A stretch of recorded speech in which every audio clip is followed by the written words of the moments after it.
We'll get the volume fixed and then we'll get started. How's that sound? Try it. All right, that better? No. Are you kidding? Oh my gosh. All right, how about now? That better? Ooh, now I'm scared. Okay, now we're going to move away from the mic. Okay, for those of you who don't know me, my name's Laura Smith, and I'm Special Counsel in the Enforcement Bureau at the FCC. And first and foremost, I want to thank all of you for being here. I'm sure you'd much rather be out shopping. And it's funny, I was upstairs and I saw some guys coming down the hall, and one turned to the other and said, well, at least we haven't bought a $10,000 radio. And I thought to myself as I was going down the hall, the day is young, the day is young. So I'm pretty sure that they're not going to get out of here without spending some money. That's just the way it is. Let me know if that's too loud on the mic. I can have them adjusted again. But I do want to thank all of you for being in here, and thank you for inviting me. I really appreciate it. As some of you may know, I've actually been absent from amateur radio enforcement for 2 years. I was put on a detail to serve as the regional counsel for the Northeast region. One of the interesting things about working in the government is they can kind of move people as they need them, and they had a shortage and they needed an attorney. So for 2 years I've been working on proceedings in the Enforcement Bureau for the Northeast region. In June of this year I returned to amateur radio enforcement, and I'm very happy to be back and very happy to be with the amateurs again. I'm glad to be here, and I'm glad to be back with the amateur radio enforcement. One of the things we did when I went back to amateur radio enforcement was we moved the position. For those of you that don't know, the position used to be as part of the field. I served as the special counsel in the field for amateur radio enforcement. We moved the position in June to the Spectrum Enforcement Division. This is the same division that Riley Hollingsworth worked in when he had this position. So it's kind of a homecoming. This is good for the amateurs, and it's good for the community because it does a couple of things. First, it gives me access, continuing access to the field, so I can use the engineers in the field on cases when we need to put them out there and have them do their work. The second thing is it gives us access to the attorneys and the engineers and the analysts in the Spectrum Enforcement Division. So if I need assistance or I need someone to help me out with this particular issue on a case, I can turn to the SED folks and ask for assistance. So it kind of broadens the base of people who I have access to on amateur radio enforcement. The other thing that we did when we moved this position to SED was the commission initiated an online complaint system. I'm sure some of you may have been aware of this already because you've filed complaints, but we have actually gone to filing everything electronically and online. This is very important for a couple of reasons. The first reason is that when you had filed your complaints previously with both me and with Riley, you would do it via the phone or on email or quite often via fax. That is potentially problematic because what happens if we lose it or it gets misplaced or if it's on the phone and we don't write it down? So there was always that potential of an issue out there that we would not have a case. It would just simply fall through the cracks. With this online system, that takes care of the problem. It is online, there is a record, it is an electronic record, and it goes nowhere. In other words, it's there, so you always have a record of what you have filed. The second thing that's really important about this, come on in, there's more room over here if you guys need seats. The second thing that is important about this is it allows us to get to the case much quicker, which sounds kind of strange, but when you think about it, not so much. Previously, when you would call me or send me an email about a case, there was a lot of back and forth, a lot of what do you mean, give me more details. With the online system, you're actually able to file anything and everything you need to right up front. You can file an electronic record. If you have recordings that you need to submit, you can do it right then and there, and it's very easy to do. If you need to elaborate, or if we need more information, the folks in our Consumer and Governmental Affairs Bureau who handle the online filings will come back to you and say, we thank you for filing, and it sounds like a generic response, but actually there's a person who's reading it on the other end, and they'll tell you, we need more information. Can you elaborate? What does this mean? So you're doing it right there, and that record is then saved into our online tracking system. It's not just on the front end, it's actually going into the Enforcement Bureau's tracking system. So what happens is it's assigned to me fairly quickly. Our people in CGB see the word amateur and they immediately know, send it to me, and it comes and it shows up on my to-do list. So when I go into our tracking system, it will assign it to me as a task. So right then and there, you know it's making the loop and coming to me. And that's helpful because it gets it to me faster. Prior to this, had you filed it via paper or some other mechanism and it had not come to me immediately, it could have been anywhere. We have 3,000 staff members, so it could have been anywhere and we would have had to search it in order to find it.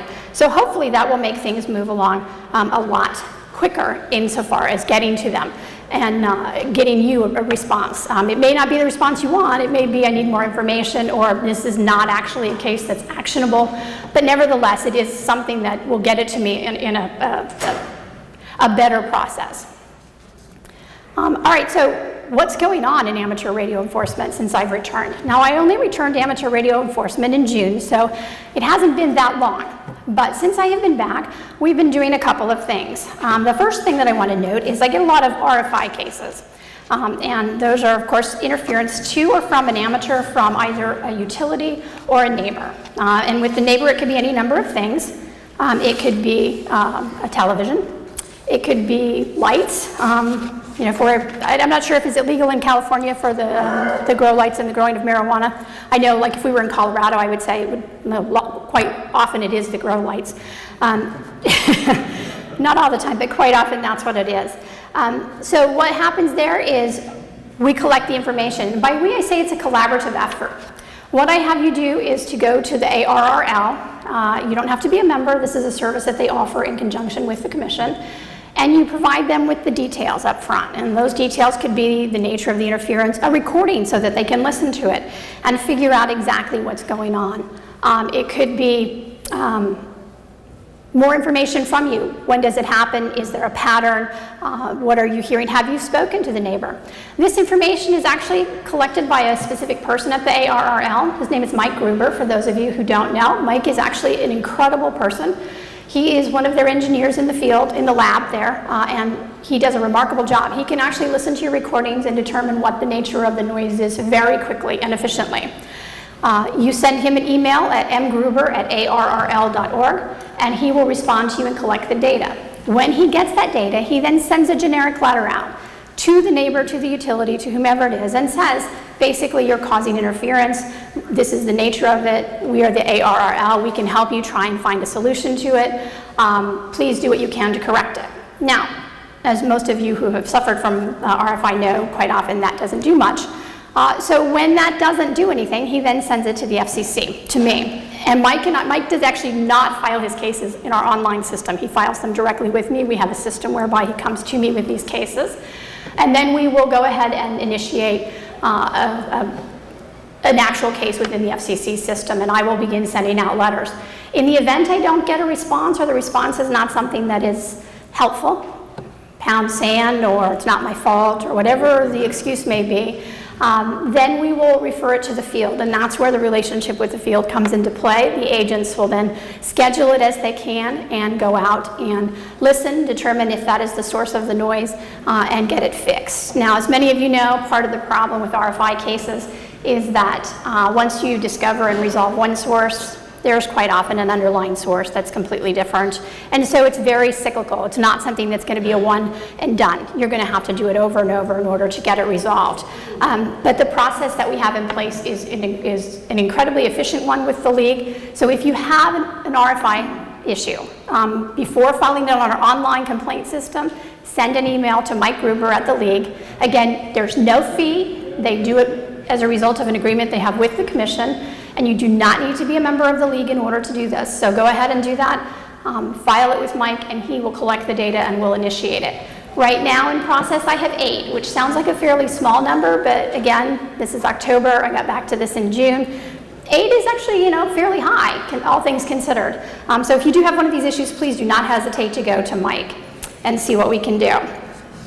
One of the other things that I wanted to point out, in addition to RFI, was that I don't know if all of you have noticed, but the Commission has been very active in the past year in issuing NALs and forfeiture orders in the amateur arena.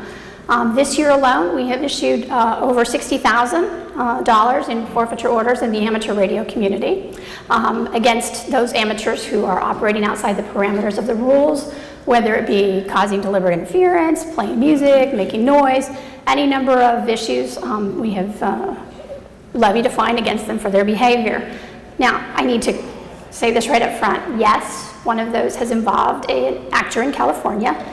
No, I cannot comment on it. So please, when we get to the question and answer session, do not stand up and say, oh, I have a question. Can I ask you about this case? The answer is I cannot answer.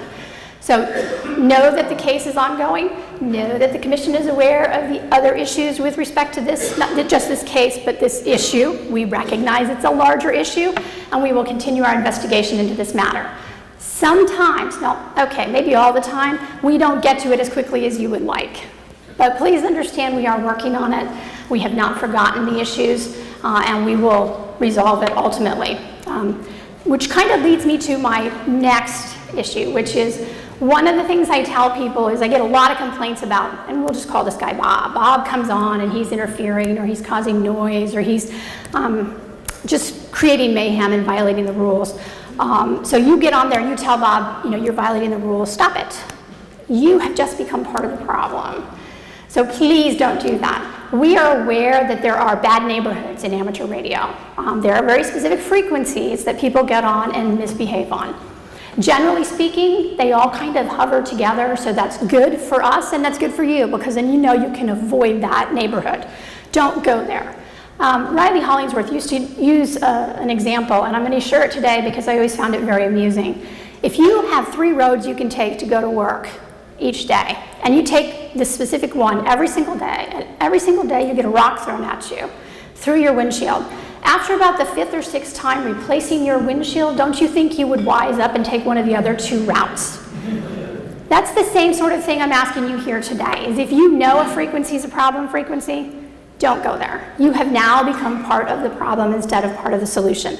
Get online, file the complaint, let us know about it. If it's one of the normal problem frequencies, we know. Well, thank you for sharing, but we'll tell you we know, and we're looking into it. Don't take that as us brushing you off. That's us saying we know, we're looking into it. It takes time. We have short staff, which I will address in just a second. So we're getting to your issue and to your problem, and we know about the bad neighborhoods. Do not become part of this problem. Right now in our society, things are ugly enough, and if you don't believe me, I suggest you go turn on CNN or Fox News, and you will see ugly in a way that you just cannot imagine. Well, you can, because you've all seen it in the last year. Don't let that seep over into amateur radio. Don't become part of the ugliness that some people have decided to engage in on amateur radio. Walk away. You can turn your TV off. You don't have to listen to that. Same thing with amateur. Spin the dial, walk away. There's no need for you to destroy what is something that is long-standing, has a lot of respect, has done enormous good. Look at what the amateurs are doing with Matthew. Don't allow that ugliness to seep into the rest of it. Isolate it. Don't be a part of it. Don't allow yourself to become a problem. Because you know what happens, and this is something I have spoken about in the past, what happens then is I come to know you. And you don't want me to know your call sign. The last thing you ever want for me to say is, hey, Bob, it's really good to see you, because that means I know Bob, and you don't want to be Bob. You never want me, people come up and say, hi, I'm John, or I'm Pete, and they'll start to give me their call sign, and it's, nope, I don't want it, because if I know your call sign, and later on I recognize it, that's a bad thing. You want to be the bulk of the amateurs, which are the people who are abiding by the rules, who understand that the rules are important, who do what they can to move this industry forward. Just think about it. I was watching all the scouts out here. We've got a whole bunch of young people out here working on some of their badges in amateur radio. That's amazing. That's the thing that amateur radio is known for, is facilitating the kind of new and exciting technologies and having young people, and hopefully we get more of them excited about being amateurs. You definitely don't want me to know you. You don't want to know me. I'm sorry, you just really don't. Anytime we have conversations. Now, if you're filing a complaint, that's entirely different. But if you're receiving the letter or the call or the email from me, it's usually it's not a good thing. It's a bad thing. So let's avoid a relationship. Let's pretend that we're just casual strangers and we'll just sort of wave from a distance to one another and go about our business. And that means you're doing exactly what you need to do. Because the reality here is amateur radio is not a right. It's a privilege. And for those of you who are operating within the parameters of the rules, you understand that. And you are doing exactly what you should be doing. You are enjoying the privilege of operating amateur radio. Unfortunately, there's a group of people out there that believe it's a right. They believe that their egos trump, that they're more important, that what they have to say and what they want to do is more important than the rest of the 700,000 amateur radio licensees. And you just don't want to be a part of that. Avoid it at all costs. Their egos will get a short run-in with me, and then they'll get online and they'll say that I'm curt and I'm rude and I'm mean and they hate me, and I'll be like, okay, next question. The reality here is the less we know about each other, the better. Be part of the solution, not part of the problem. All right, moving along. Now that I've lectured you guys long enough on that issue, and I do apologize, but it does bother me when we have amateurs out there who are misbehaving, when the bulk of you are incredible people. It's been a real joy to get to know so many people on a non-enforcement basis over the last 8 years. So I hate to think of the small number who are the bad apples who are poisoning it for the rest of you and giving you guys a reputation that is wholly undeserved within the agency. All right, there's another thing going on in enforcement, and this is something that I kind of need to explain, so we'll go through it together. As many of you know, there are some people out there who are amateurs, and they may be in this room, who have felony convictions in their past. Now, most people say to me, well, there's no question on the form that references felony convictions, and that is true. There is no question on the amateur radio form in your application that references felony convictions. Nevertheless, there is a rule that relates to it, and it's in Part 1 of the rules. Now, please understand, you are subject to Part 97 of the rules, but funny thing, you're also subject to Part 1 of the rules. It's not like an either or, it's actually an all. As licensees, you are subject to Part 1 of the rules, and Part 1 of the rules specifies that you have to have the character qualifications to be a licensee. It's actually Section 1.109 for those who are interested. I'm paraphrasing it, but that's okay. That's the substance of what it says. So if you have a felony conviction or you know of somebody and you have notified the commission, what we have done is put an enforcement hold on activity on their license.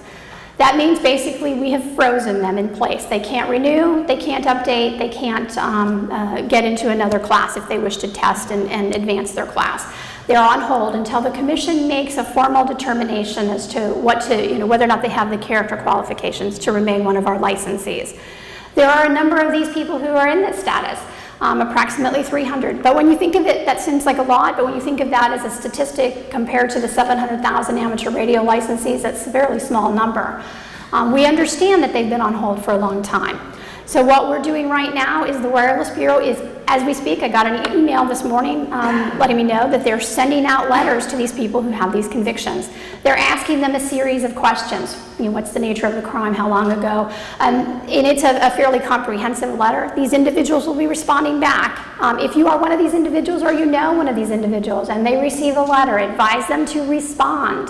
If you do not respond, your application or your pending upgrade or your pending renewal will be dismissed for failure to respond. That's just kind of the nature of it. If you don't respond, you're out. So if you have one of those situations or you know of someone, tell them, please respond. Be honest, be truthful, be forthright. The commission will then review this information and make a determination. This is an ongoing process. We sent out the first batch. We got some back for no address, not at this address, I signed up. So it's going to be an ongoing process. It's not going to be a one and done. There are 300 of them. We need to give all of them an opportunity to respond.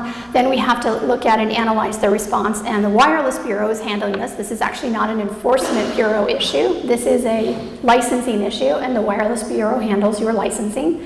So they will be reviewing these.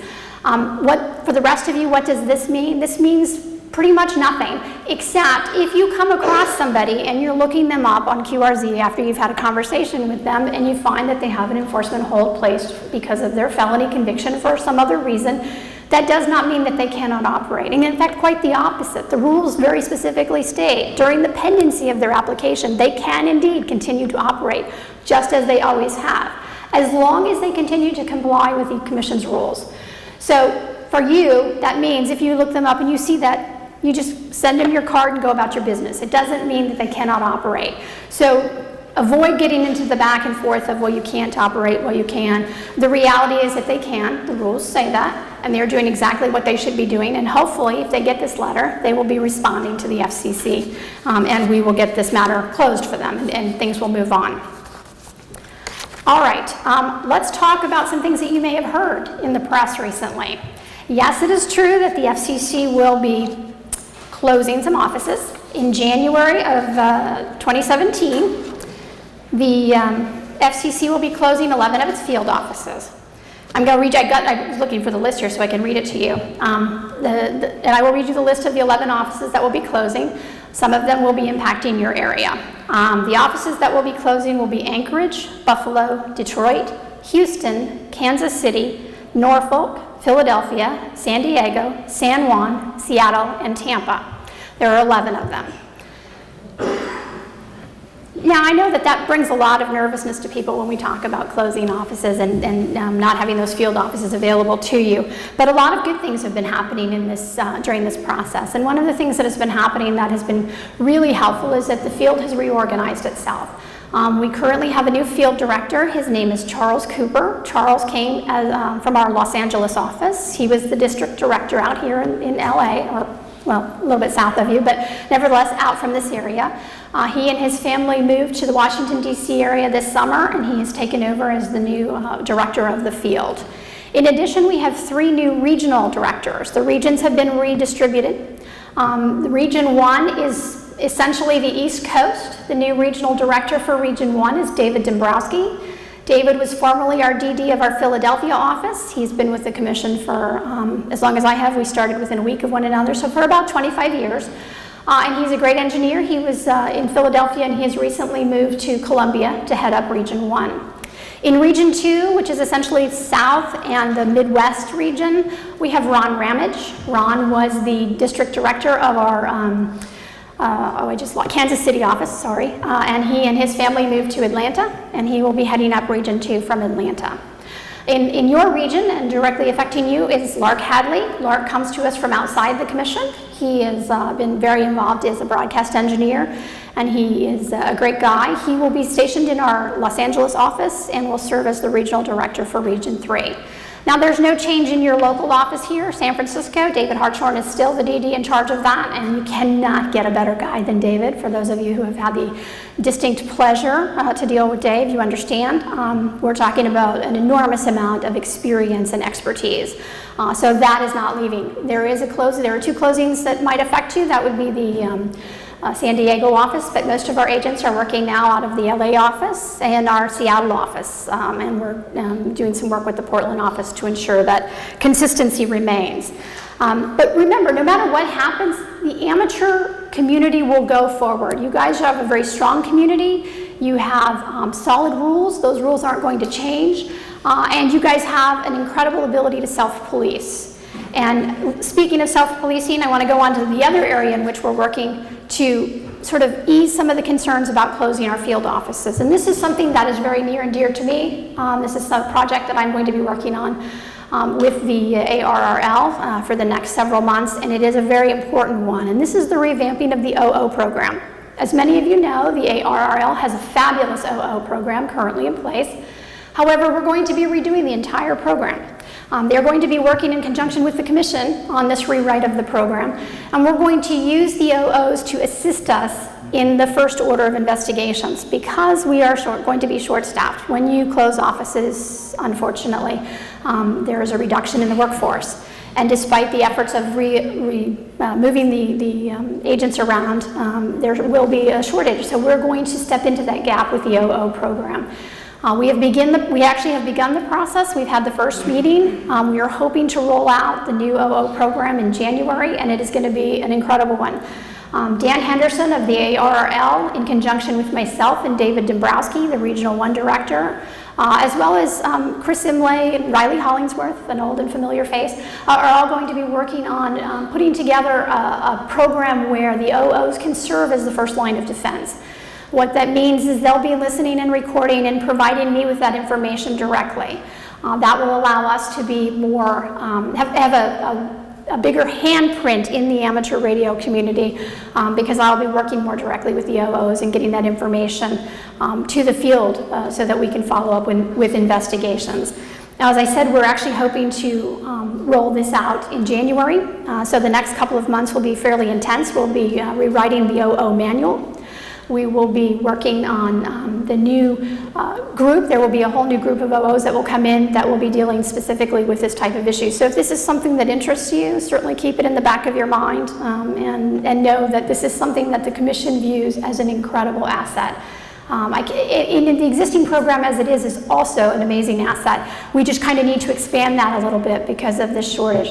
The OOs are one of the most incredible group of volunteers that this community has. These are people who listen and send out cards, whether it's a violation or a good boy card. Either way, it's very, to me, it's one of the most incredible things that you have, because these are people who go out of their way. These people are volunteering their time and their energy to listen on the amateur radio frequencies, not necessarily to participate, and to help see that the bands are self-policed by amateurs. So we're going to expand on that, and we're going to make it an incredible program. So please, if you're interested, let your ARRL directors know, because this is right now in the beginning stages of being worked on. The other one, I forgot when I was talking about enforcement, and it just came through my mind, so I'll just take it out of context and out of order. But one of the things that we're also doing a little more aggressively is policing your bands. I don't know if you all read that we recently had an individual in New York who was coming into the amateur radio bands who was unlicensed. He was operating and interfering with licensed amateurs, with broadcasters, with police. We worked with the ARRL, the amateur community in New York. We found this guy, we fined him $22,000, and he's currently sitting in jail. So we're very aggressively, yay! We're very aggressively going after people who are coming into your frequencies that are not licensed. And I apologize for not raising that when I was talking earlier about enforcement actions. But just know that if you have a case like that where someone's coming in who's not licensed, make sure you get that information to us or to your ARRL directors. I cannot say enough good things about the guys in New York and the ARRL leadership there in New York who worked with us on this case. It was hand in glove, and it was a long and involved case, but nevertheless one that not only came to an end, but came to a successful end. So the individual is at this point not operating. Obviously they don't give him radios in jail, and he'll be there for a while. So I'm hoping that we at least have some peace and quiet in that area for a little while, right till he gets out on bail, and then he starts up again. Normally this would conclude my enforcement section, and then I would turn it over to Bill Cross to talk about what's going on in the wireless arena. As some of you may know, or maybe you don't know, Bill Cross actually retired from the FCC. We no longer have Bill Cross in wireless. This is a huge loss, both for the community and for the agency. I have to say, in all honesty, and I've known Bill a long, long, long time, almost 25 years, he knew more about amateur policy than many of us will ever learn in our lifetimes. And much of it he wrote, so he should have known it. But it was a huge loss, but now this is giving Bill some more free time to work on Islands on the Air. So for those of you who are involved in Islands on the Air, if you contact Bill out there, tell him I said hi, and ask him to give me a call. I got a couple things I could use his assistance on in working on it. He's not taking my calls, just so you know. But there are some things that are going on in the Wireless Bureau that are relevant to the amateurs, and so I want to raise them with you so that you guys are aware of them and you get your comments on record. First and foremost, I cannot emphasize to you enough how critical it is that you do participate in rulemakings. You are a technically savvy and enthusiastic group of licensees. In fact, you're probably the most enthusiastic group we have. Sometimes that's good, sometimes not so good, but the reality here is you guys have things to say, and you're not afraid to say them. So please do not hesitate to participate. These are your rules. This is your service. What they do in Washington in rulemakings directly affects you. Do not sit quietly and anticipate that the ARRL or some other organization is going to represent your interests. While it is true, the league is one of the best and they have some of the brightest minds. They got I was going to say brightest minds, and then I was going to say Hollingsworth, and I thought that's probably not a good comparison. But they do have Riley working for them. They have Chris Imlay, who is an amazing attorney. They really do have a lot of very bright and intelligent people working for them and for you, but the reality is it's your service too. It's not just the league member or the league organizations. So you need to get involved and put your comments out there. There are two proceedings of particular interest to the amateurs that I think you guys should focus on. The first one, and I'm going to give you the number in case you don't have it so you can look it up. is the rulemaking currently dealing with the baud rates, right? This is an important one for you guys. I think that a lot of amateurs have been filing comments on this. This is FCC 16-96. The original round of comments were due on October 3rd. Reply comments are due in November. However, if you have something to say on this, say it. Do not hesitate to say it, because if you don't say it and you don't like the way the rules come out, much like presidential elections, then you got nothing to say after the fact, right? So I suggest you do say something. Right now, there's a proposal put forth by the commission. Now, that doesn't mean it's cast in stone. That means it's a proposal. This is what they're thinking. This was based upon a proposal sent forth by the league, and this is to delete the baud rates, not to put in any bandwidth limitations, but to actually delete it. So the thinking on this is that this will encourage further innovations in the amateur radio bands. Now, that may not be the position that you advocate. You may think that's a bad idea. You may think that this will, in fact, become a free-for-all. People will begin transmitting data that you cannot interpret, because if you're on one end and they're on the other and you don't have the key to it, you can't, all you're hearing is static. That's what you're hearing. The two people communicating hear what they need to hear, but you don't. So you think that's a bad thing. You think that's going to lead to misuse. You think that's going to lead to coded communications. You think that drug dealers are going to use it in order to do that. Whatever the thought may be, tell us. Now, don't just say it's going to be drug dealers using it. Come in with specific examples. If you have information that you know about why you think removing the limitation would be a bad idea, give that information to the Wireless Bureau. The one thing I tell people when you file comments, however, is be articulate. Sit down and write your comments out. I don't necessarily think filing the comments that are done in mass, where everybody says the exact same thing and they're just simply a copy of one another, are as helpful as you might think. You may think that that's just the sheer volume. Nevertheless, what happens is the commission sort of puts them in a bin. These are all the same comments.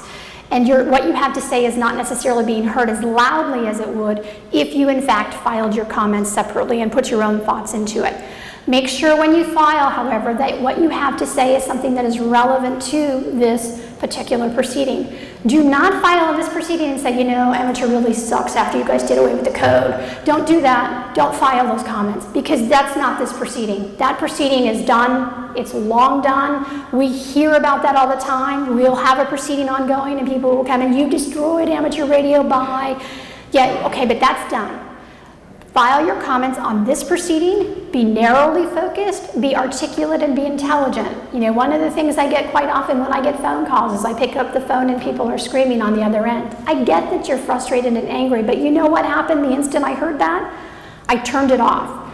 The commission and the people in wireless do the same thing, because if you file comments in which you're abusive or you're basically yelling, not necessarily, you know, they say typing in all caps.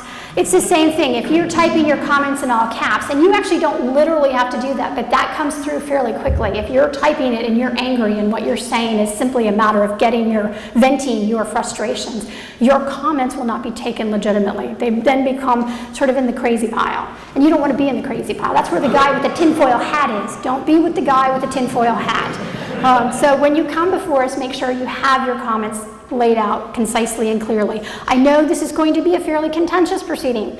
We understand that up front. We know that there are two sides to this issue. We also know that both sides feel very passionately about this issue. We recognize that. Let that come through. Let your passion come through. Just make sure that it's not anger, that it's simply that you're passionate about this issue. The other potential one that you may want to file comments on has actually closed, but there's still the opportunity to file comments because it has not been acted on yet. And that's the one dealing with allowing amateurs to change their address in ULS to a post office box for fear of someone having their home address, and then removing that data from our ULS system on the front end, meaning that the public can no longer see it. What currently happens is when you file something in ULS, like a modification to update your address, if someone were to look at the past history of your license, even though you've changed to your new address, your old address still shows. And people are concerned about a potential invasion of privacy. We understand that. We get that quite often. That's one of the #1 complaints we have about ULS. So the Commission has proposed in FCC 15-40 to take that information offline. to allow you to file a modification application to update your address with a post office box or some other address that's not your home address, and that is perfectly allowable under the rules. You do not have to give us your home address. You have to give us an address where you can get mail. You must respond to commission inquiries, and you must be able to get mail from the commission. But that does not mean you have to give your home address. And then once you have updated that, your home address would then be removed from the system. Now, I understand that there are internet caches where people will be able to pull that information. That's the open internet item. Feel free to file comments there. You can be with the tinfoil hats on that one because that's where they all filed. So feel free to do that. But in this instance, there's not a lot we can do about that. If it's out there, it's out there in another format, whether it be at QRZ or one of the other online databases where they track information about amateur licensees. But it would not be on the ULS up front. That information would, however, remain visible to the FCC employees so that we can track the information as necessary. If we need your physical address, then there it is in our system for us to see. It's much like your FRN is available to us, or in some instances, your social security number. That is information that is not available to the public, but is available to the commission and its staff. Same principle. Yes, that proceeding has already closed as far as formal comments, but if you do have a comment to put on it, Scott Stone in the Wireless Bureau has said, please go ahead and file those comments.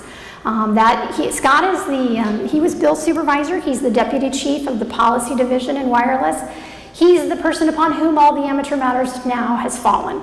He is aware that there's been a long delay in getting this done, but since Bill deserted him, he now has to either do it himself or find somebody else to take over to do the amateur writing in the policy arena. So he is working actively to get things back on track and get that done.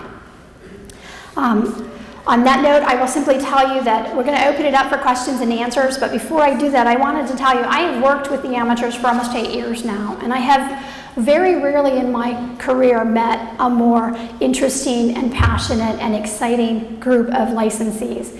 You guys are amazing. For the small number who violate the rules, not so much. But for those of you who do what you need to do, who operate within the parameters of the rules, who are looking for ways to further this industry, to make amateur radio what it needs to be, which is an incredible and exciting, cutting-edge type of community. I thank all of you. You have made the last 8 years very exciting, very interesting, and for those who are violating the rules, very stressful.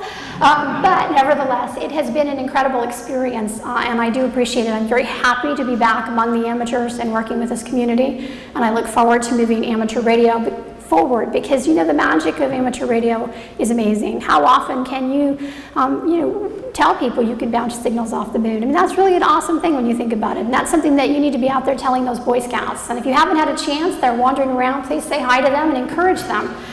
Welcome them into the community, make them part of it, because that's your future right there. So with that, I'm going to open it up to questions. I will, before I take it, I will remind you that there is a proceeding about which I cannot respond. So I know that there are people here who have concerns about that proceeding, and I understand that. You can see me after. I'll be around all day. So with that, I will take your question. I have a question about the ULS rule change. Yes. Is it proposed that elimination of the address will be automatic and sort of blanket to everybody, or do you have to request that the address be taken? If your address is currently in there, then you would actually have to file a modification to change it to something else. So it's not like everybody, because we have to have an application that gives us a different address. So we can't just assign you something. You know what I'm saying? So there will be an upfront one that's available. It can be a post office box, it can be your UPS office where they have the mailboxes, whatever it is, you can do that, but you actually have to physically file the mod to do that. And then once you've filed and it's granted, then it will be removed from public view, your physical address. Automatically? Automatically, yes. So it covers everybody who did that? Yes. Assuming the report and order comes out and doesn't change their mind. But as it is currently drafted, the commission's intent is to go ahead and do that. Yes. Ron Simpson, N16KJ. We're dealing with an ongoing problem about some users who frequently get on the repeater and they don't think they have to use their call sign properly. I've gone over Part 97, and we have a protocol where we initiate contact. We You have the call of the party we're calling, and then you have our call sign. And it's not specified in the rules that that's how it's supposed to be done.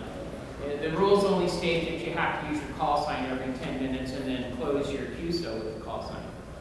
And it does start some arguments because people are expecting one thing, and you've got a small group of people that are doing it odd. And it sets a bad example for new GMs coming in. Is there anything in part 1 that addresses that? No, but here's an easy answer for you. Your repeater, your rules. The interesting thing about repeaters, and I will say up front, repeaters are not my favorite thing. They're from an enforcement standpoint, they really aren't. They're quite a quagmire that we never really do like to wade into. But understand this: your repeater, your rules. So if you say this is the way that we are going to communicate on my repeater, and you do not do so, then you can ban them from your repeater, and the commission will in fact support you in that. The rules do say that you have the right to close your repeater. You can even have an open repeater and not let somebody on because they're not following your rules, and the commission will support you in that. Yes, sir. How do you become a volunteer? For the OO program, you need to contact the ARRL. They administer the program. You might want to talk to your regional director here for the ARRL. I'm not sure where you're at, but whomever is your guy in the ARRL, speak to him. Understand that the program right now as it exists, the existing OO program will continue to operate until the new one is online. But if you are interested, make sure you contact the league. And they have on their website, they actually have an OO section that you can go to, yes. They need to go through the easiest way is to go through your section manual. There you go. And there's a training manual. It's not simply I want to be an OO and tomorrow I'm an OO. There's actually a process in place, and that process will be changed slightly, but will certainly be part of the process going forward. Yes? We had a jammer on our computer for a while. Finally, the stuff quit, thank God. But if he ever comes back, how do we get rid of him? Well, if he's jamming your repeater, you know who he is? No. Well, then you would file it, and then unfortunately you would file an online complaint with our new system. It's at fcc.gov. It's right there in the middle. It says file a complaint. And then it would be routed to me, and ultimately what I would do was have our monitoring station or our engineers listen and see if we can DF it. Unfortunately, though, it's not going to be a quick fix. It's going to take a little bit of time. How is that going to, that's not going to end up getting other people, us or our repeater in any trouble, is it? No, why would your repeater be in trouble? Your repeater's done, assuming you're operating within the parameters of the rules. Our repeater didn't be shut down because of this. No. standpoint. The FCC doesn't shut down your repeater for that. What they do is they go out and DF the signal of the interfering party and then go after. They either, at that point we monitor, sometimes we write them letters and that backs them off, but if that doesn't work, as we've done in the last year, we will fine you. That's something fairly new and very exciting, by the way, to get that many amateur radio fines out the door is really kind of a cool thing because there's a long and involved process to get these out, but we're in the business now of doing it, so we would be happy to. Yes? What's the best thing that we can do to help the FCC deal with future issues of malicious interference? Well, if it's not ongoing, there's not a lot we can do. You can't anticipate that Pete, or in this case, Bob is going to be a bad actor.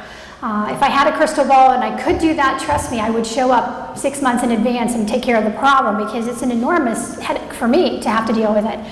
There really is no way except to avoid the problem frequencies and don't become part of the problem. You know, Riley used to love the spin the dial comment, and everybody laughs about it, but the reality here is that's the best thing you can do. Once we get programs like the OO program up and running, then we'll have better tools in order to monitor and listen, working with the amateur community on enforcement going forward. Yes, sir. Laura, could you outline the general steps the FCC takes in an enforcement action? Toward that, let me give you kind of a hypothetical to riff on. Consider the first step is somebody complains, and the last step is presumably the case in federal court.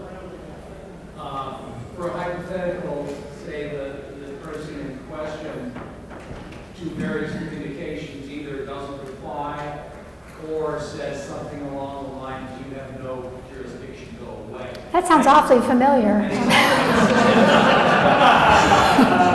asking, what's the general process? Sure. Okay, we get a complaint and we investigate the complaint. And what that normally entails is we get the complaint, we review the facts of the complaint. Is it something that's potentially actionable?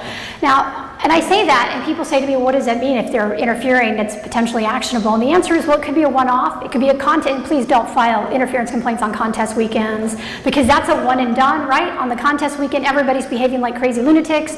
They're interfering with one another, and then it's over, and we all go back to being good people. I'm not going to fine people on I'm not. Contest weekends are not going to be like big enforcement weekends. It's because it's one and done. So if it's not a one and done, then we usually communicate with the individual. We usually send first order as a letter of inquiry. We have received a complaint, 5 million complaints, whatever it is, about this behavior. Can you respond? Quite often we get, it's not me, pound sand, you have no jurisdiction, I don't like your shirt. I mean, seriously, there's all sorts of comments that some I'm not going to repeat. We get those back. And yeah, people actually do file those kind of comments with the commission, things that we just can't repeat in public. And you gotta wonder about somebody doing that. Once we get to that stage, then we go back to them with a warning letter. We review the facts, make sure that in fact there is something that is actionable here and that those facts are good. And our agents confirm that. Then we go back with a warning letter and we say, you're breaking the rules, stop. They either don't respond or they come back again and then they talk about my mother or, any sorts of interesting things. And so then we go to the next stage, which is the NAL stage. At that stage, we send our agents out. We ask the local field office to go out and to listen, to record, to verify. They do their thing. At the end of the night or a couple nights, they get the knock on the door. This is my badge. This is who I am. I would like to inspect your station. So the guy knows at that point, yeah, they're after me and they've got me. So then the agents will go in and do their inspection, then they will come back and they will propose either a notice of violation, which is kind of a warning letter, a little more serious, but kind of a warning letter, or an NAL, a notice of apparent liability. The lawyers will then go back and draft an NAL, which basically says, here's the series of facts. And we lay it out fairly coherently, because ultimately this is something, if they don't pay or they object, we will potentially end up in court over. So we lay the facts out as we have them. And the evidence that we have is then put into the file. And usually that evidence consists of things like recordings and video and notes, all of this done by the agents, and all of this is contained and kept by the commission in our files. We then issue the NAL, and they can either respond by saying, it's not me, I'm not going to pay the fine, or I am going to pay the fine, or they say you have no jurisdiction and I hate you. So then at that stage, if they've paid the fine, we close the case. If they have not paid the fine, we issue a forfeiture order. And the forfeiture order basically says, we presented the case, you presented your opposing argument, we either agree with you and reduce it, or we don't agree with you and we uphold it. And at that point, as far as work, we enter it into our database as kind of a done, right? We've issued a forfeiture order, and so they have X amount of time, and the forfeiture order specifies within which to either file an appeal or pay. If they do neither, if they do not file an appeal, nor do they pay, we then put the little package together along with a memo and a summary of the case and all of the information, and we ship it over to the Department of Justice. And Justice then takes a look at it. It's regionally, it's done by the local justice office. It's not done in DC. They then review the facts and look at the information and make a determination as to whether to go forward or not. Part of that analysis is, their financial ability to pay. Part of that analysis is, have they, as the FCC, sufficiently made their case. Then Justice makes a determination and comes back to us and says, this is what we've decided. If they take the case forward, then it goes to court and Justice tries the case against the individual. And if Justice wins, and the likelihood of that is fairly high, they're not going to take a case they think they're not going to win, then the court will render an opinion. And I'm not for closing on anything. I mean, when you go to court, that decision is up to the judge. It's not me or the FCC or Justice. The judge gets to make that decision. But if the judge then rules in favor of the agency and Justice, then what happens is your license, either you pay or your license is canceled. If you have anything pending while this is ongoing, however, we have this nifty thing called the red light rule. And the red light rule at the FCC means once we have sent it on to Justice, once we have closed our case, boom, and you have anything pending and you haven't paid us, we can dismiss your application. Dismiss it. So that's kind of the process in a nutshell. You certainly can appeal it from that point if you, not you individually, but you as the bad actor feel that somehow you have rights that have been violated in some way. You can appeal it, but understand, you know, at that point, the courts traditionally lean very heavily on the agency, not just my agency, but any federal agency, because they are the people with the expertise. And so if they come in with all their files and all their information and all their affidavits from their agents and all of the underlying things, you know, the court's going to sort of view that and give it a little more weight than you might normally give it if it were just John Q. Public. Yes, sir. I know you can't comment on this case, but I'd like to mouth off a little. You certainly This particular jammer is using my voice and my call sign, and voices and call signs of several people in this room to jam Warpanet. He's moving down. We moved our nets down to the extra class area. He does not license there. He's jamming us there. And this has been going on since 1977. It's about time it takes some action. Excuse me. No, you're entitled to be upset, and we understand that. We cannot, however, just cancel someone's license. Unfortunately, and I say this as an attorney and someone who's been practicing for 25 years, the lawyers have messed it up.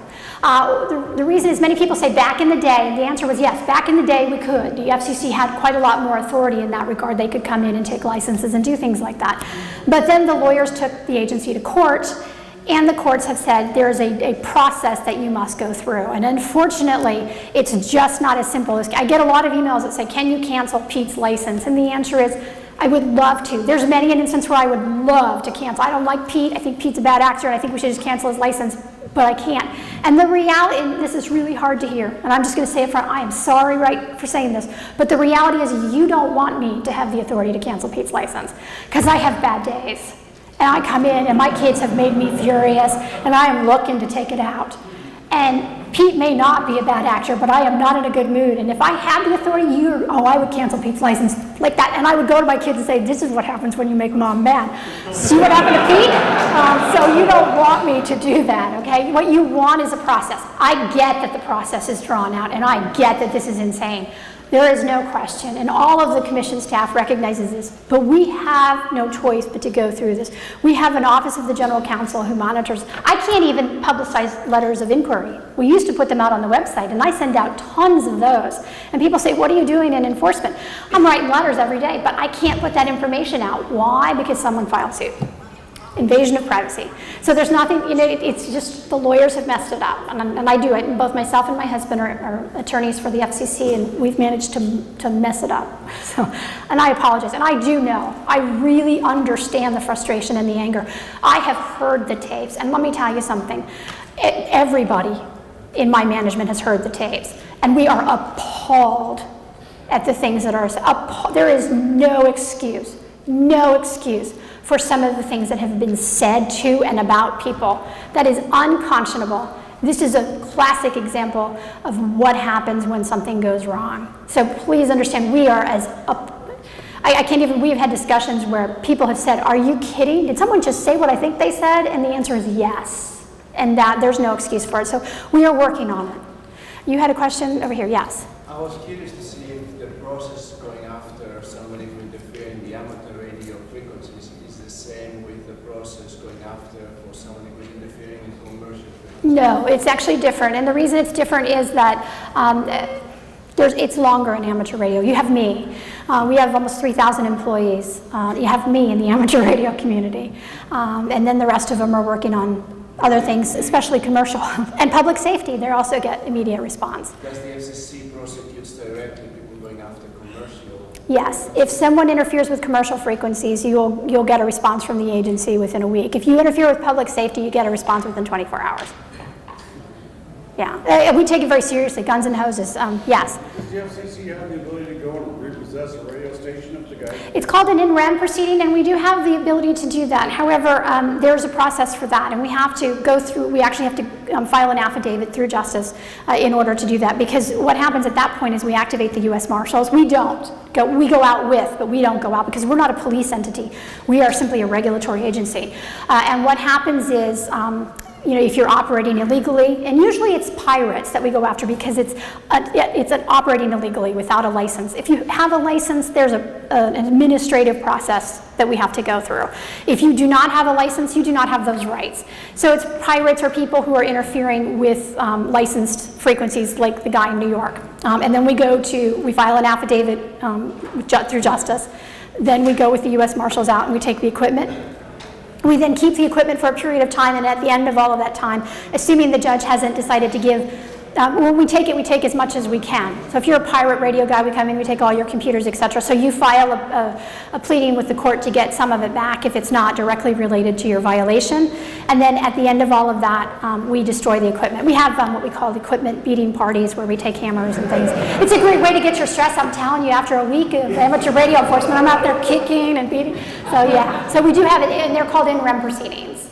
It's a shame to destroy that equipment when you could donate to somebody like the Boy Scouts or somebody who's not going to use it. Well, some of it because of the software and things we can't. But if we haven't done an in-rem and amateur in quite some time. We had thought about it recently, but have not done it. And if we did, that would be my first request to the front office. Would be, could we donate some of it?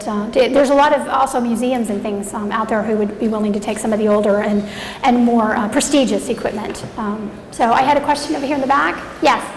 Yeah. Hey, Laura. This is Daryl, and awesome. We do have another talk starting in 5 minutes. Yes. And just so you know, I'm here and I will move outside in the hall if any of you have questions or you want to talk. But I know that, can we take one more question? Because I got somebody in the back who had his hand. Yes. Yeah, you mentioned about enforcement officers with badges in the field. Yes. Now, I thought they no longer existed. How many are those today in the Our field engineers? There are engineers in the field. I don't have an exact number for you. I do know the number that were being let go as a result of downsizing was 33. So we do have, the remaining offices are staffed, and I can get you a number though if you want me to get you an exact number of how many agents we have, yes. But I'll be in the hall if you have questions.